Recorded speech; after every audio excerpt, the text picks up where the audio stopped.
Ohito, the expose that was run on the Standard the other day on the state of child abuse within families. Your take on that? Really a good break from our usually over political news pages, and gave us a lot of reaction online and a lot of traction also. But it tells you again the breakdown in the moral fabric that I've been talking about all morning. You know, it's becoming bad, but these are offenses we should be really be taking people to court to really, you know, be held accountable. But the rate at which it is happening, because you can imagine when it's being done at family level, it's really a very demeaning and really worrying situation. We don't know whether to start doing an audit of every other family and asking every child or parent, has this ever happened to you? But it calls for a lot of caution. I think we need to expose many members of the family to ways of detecting signs early enough so that we can try and save our children. I'm really a strong advocate for children, and they should not be abused. They must be protected. Very briefly, Kilemi, on the article, and I think it's also a sign of frustration in the population.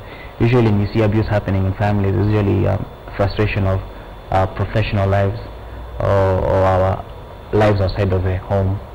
So we need to look at what's happening with, as we develop as a continent, as a nation, what's happening with family values, as he's saying, and how that's being affected by longer work hours, more stressful work conditions, and how that's affecting the home. All right, I think that when it comes to the issue of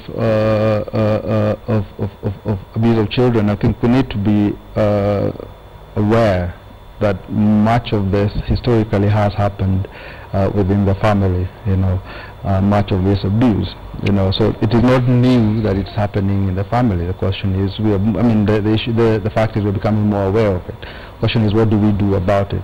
One of the things I think that we keep shying away from is educating our own kids to know what is appropriate, what isn't. You know, I don't think this just like the issue with sex and alcohol and stuff, are societal problems. We cannot simply say it is up to parents or up to the family to educate its own kids or to protect its own kids. These are societal issues. And as a society, we should be putting in measures to ensure that where there is a breakdown, we are mitigating it. And I'm a big advocate of ensuring that you've got these sorts of education in school, where kids go and they learn about their body parts, what are their rights, what cannot happen, what's inappropriate. I'm told by the director time is really up, but thank you very much, gentlemen.